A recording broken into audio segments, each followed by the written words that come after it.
pense que là on n'est pas trop mal niveau lumière. C'est trop bas.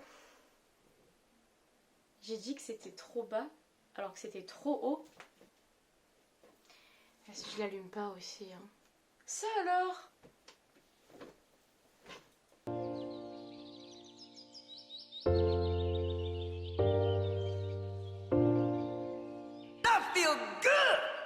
Salut à toutes et à tous. On va parler d'un sujet important. Comme tout sujet important, j'enlève mes lunettes. Je pense que je vais faire un petit... j'ai fait les soldes. Quand je dis j'ai fait les soldes, je suis pas allée acheter. C'est moi dans ma propre boutique, j'ai créé mes soldes. Voilà, tout à fait. Du coup, je suis un peu KO en fait. Je vais faire un nouveau thème en mode plusieurs vidéos pour changer ma vision de vie. Donc là, c'est la première vidéo de changer la vision de vie. Il y a un truc, c'est que je prévois absolument tout dans ma vie et c'était un problème. Et là, depuis quelques jours, j'arrête pas de regarder des vidéos YouTube d'entrepreneurs, etc., de mindset et tout. Parce que je suis en train de travailler sur mon PC, donc à côté, je regarde des vidéos YouTube et en fait, ça fait fonctionner mon subconscient. C'est un très gros problème que j'ai dans ma vie depuis toujours. C'est que je prévois absolument tout de A à Z. Dans le sens où je vous ai montré mon planning, je vous ai expliqué comment je faisais mes courses, je vous ai expliqué comment je planifiais tout dans mon entreprise, comment je voyais la chose, etc. À la fois ça me fait ultra plaisir parce que je sais qu'il faut être hyper discipliné dans sa vie comme je le suis. Moi je suis absolument too much disciplinée. C'est assez contradictoire dans le sens où j'adore vous partager ça et j'adore vous montrer comment je suis, mais à la fois j'aimerais me guérir aussi un peu de ça, de cet aspect-là, qui est beaucoup trop surdéveloppé pour moi, pour ma personne, parce que ça me permet autant d'avancer que d'être hyper stressée et hyper anxieuse dans ma vie. Je me suis dit je vais me poser sur ma chaise et je vais juste leur expliquer mon point de vue sur la situation, parce que actuellement je sais pas si je pourrais vous donner des conseils à 100% précis sur le fait que je prévois absolument tout dans ma vie. En fait ça en devient, je pense, maladif. Ça touche les amis, la famille, moi ma propre personne avant toute chose évidemment,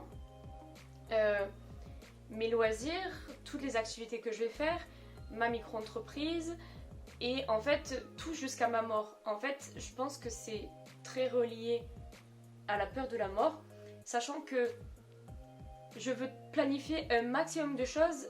Pourquoi? Avant de mourir. Et en fait, le fait de tout planifier c'est bien, mais je pense que ça doit rester dans le milieu du travail. Je pense qu'il y a une distinction à faire entre vraiment planifier et être organisé et discipliné dans le monde du travail et en fait dans n'importe quel autre aspect de la vie au final, parce que ça en devient trop.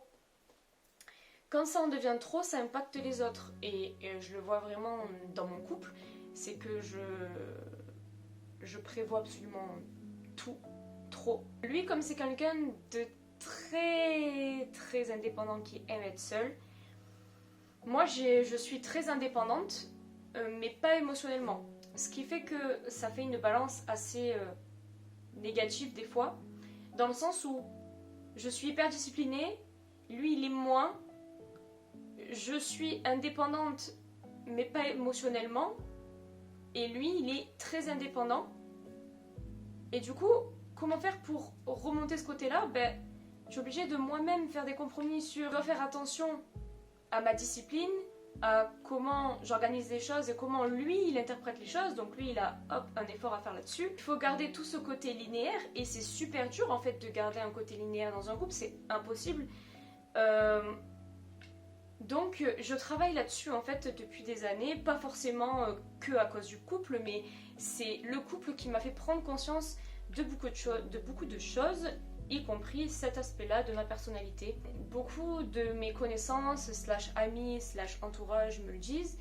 Je prévois absolument trop de choses et ça s'impacte aussi sur mon quotidien.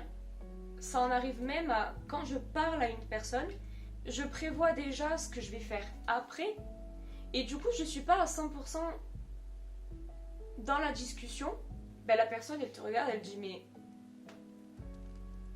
tu m'écoutes ou quoi là, genre, Mais c'est grâce à ça aussi qu'on a découvert mes troubles 10. Parce qu'en classe, j'étais tout le temps un peu rêveuse, un peu tête en l'air, un peu machin. Ma prof d'économie est venue me voir et m'a dit Marion, je crois que tu es un peu comme mon fils ou ma fille, je sais plus. Il faudrait que tu ailles faire des tests parce que tu réagis un peu comme elle ou comme lui. Et il faudrait que tu ailles voir si tu n'as pas un problème 10. Ce problème-là de discipline intense et de projection intense sur ma vie est lié sûrement à mes troubles 10, mais c'est lié à mon vécu, c'est lié aux influences extérieures, c'est lié à plein d'autres choses. Ça, on va passer. Il y a ça aussi, c'est que je réfléchis tellement que j'en perds mes mots en fait. Et en fait, mon cerveau il marche à 2000 tout le temps. Du coup, comme il marche à 2000 tout le temps, je peux parler pendant 3 heures. 3 heures. Le côté tête en l'air, et je pense qu'il est aussi lié au TDA, trouble de l'attention. Je pense pas que j'ai une hyperactivité, bien que je me secoue sur mon fauteuil depuis 1 heure, mais je ne pense pas. Par contre, trouble de l'attention, c'est certain. C'est même très souvent lié au trouble 10. Et du coup, trouble de l'attention fait que j'ai du mal à me concentrer, qui fait que je suis obligée d'écrire et de faire beaucoup de listes pour me souvenir des choses.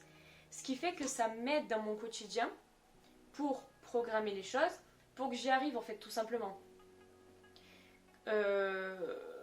Quand je me suis mise avec mon copain, là, mon copain actuel, peu de temps après qu'on se soit mis en couple, il m'a dit je te verrais bien secrétaire. Je dis pourquoi pas. Moi j'aimerais bien faire secrétaire pour un grand PDG, mais si ça doit passer par un autre type de secrétariat, y compris le secrétariat médical qui me passionnait, je me suis dit pourquoi pas. Donc j'ai fait secrétaire médical à l'hôpital, puis chez un prestataire de santé pendant 1 an. Atroce, parce que c'est des boulots tellement compliqués qu'on minimise, c'est tellement compliqué ce genre de travail. Je suis capable absolument de le faire, mais le salariat ne me correspond pas. Le fait que je sois très organisée, etc., ça m'a beaucoup aidé dans mon travail, donc j'y arrivais. Par rapport à d'autres personnes qui n'y arrivaient pas, j'y arrivais sans problème, mais le monde du salariat ne m'intéresse plus, donc je fais secrétaire pour moi-même, pour ma personne, pour mon travail, etc. Le PDG, au final, c'est moi. C'est que je suis obligée d'être très organisée, etc. dans mon travail pour m'en sortir. Les personnes qui ne savent pas quoi faire, étant au collège, au lycée, dites-vous que c'est absolument pas grave, parce que moi je n'ai pas su jusqu'à l'année dernière. Et encore que maintenant, j'ai tellement de projets en tête que je vais les réaliser un par un. Mais il faut vous dire que si vous n'avez pas en tête votre objectif idéal, votre métier de rêve, du haut de même vos 20 ans, c'est pas grave. On nous a trop mis martel en tête qu'il fallait avoir des diplômes, qu'il fallait travailler très dur pour avoir un bac+5 pour pouvoir travailler. Or, c'est complètement faux. Les gens maintenant, ils vont s'attarder sur vos expériences, sur vos compétences, sur votre autonomie, sur votre réactivité, sur ce côté-là, moi, qui m'embête de ma vie, sur ce côté discipliné. Donc moi, je suis assez perdue parce que je suis très bien comme je suis. Je sais que si j'ai des commentaires, on va me dire mais tant mieux, tu te rends pas compte, la chance que t'as, etc. Oui, j'ai énormément de chance, mais dans ma chance, en fait, je ne profite absolument pas de l'instant présent. J'y arrive pas en fait. C'est que je suis tellement dans le et après, et après, et après. J'ai tellement peur au final de la mort. C'est pas la mort en elle-même qui me fait peur, c'est vraiment le fait que ça s'arrête, qu'il y ait un stop. Je veux avoir réussi avant de mourir tout simplement. Pour moi, la réussite, ça passe par l'accomplissement de mes projets. Donc c'est super important pour moi d'avoir réussi avant de mourir, et du coup ça me met une pression énorme, et donc tous les jours je travaille à fond, à fond, à fond. Mais C'est ce qui me permet d'avoir ma marque de vêtements actuellement, comme elle est maintenant. Parce que si je m'étais pas bougé le cul, honnêtement, personne ne l'aurait fait à ma place. Et encore que quand tu te bouges le cul, les gens ne sont jamais contents. Combien de gens j'ai qui me disent « Oui mais de toute façon, tu travailles pour rien, tu n'as aucune marge, tu vas jamais réussir, il y a trop de concurrence, etc. » Mais en fait, sur le marché actuellement, il y a tellement de demandes que d'offres. Donc au final, pour moi ça s'équilibre. Et puis en fait, c'est même pas une question de t'as des concurrents. C'est une question de il faut te démarquer en fait. Et pour se démarquer, il faut du travail et donc de la discipline. Donc vous avez compris le gros problème en ce moment de ma vie. Je voulais vous expliquer aussi quelque chose sur les 16 personnalités.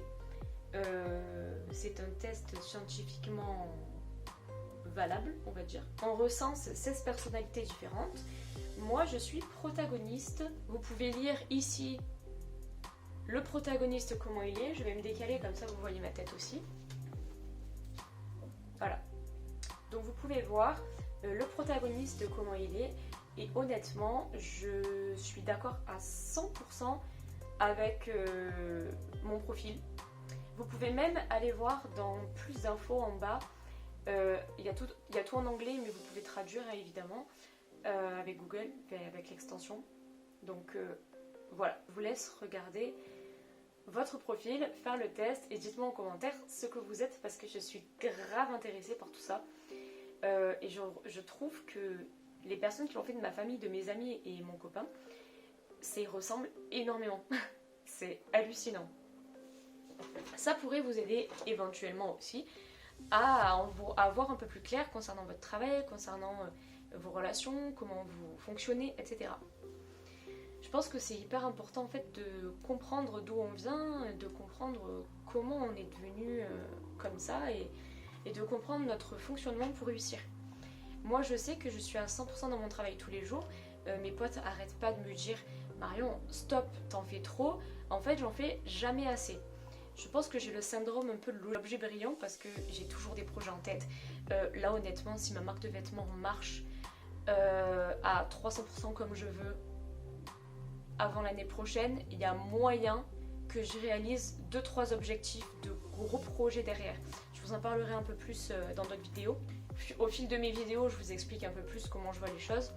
Donc c'est cool. Après, on va commencer à parler un peu plus concret. Il y a quelque chose aussi dont je voulais vous parler. Je veux devenir coach personnel dans le développement personnel. Donc tout ce qui touche le mindset, la motivation, les projets, l'entrepreneuriat, etc.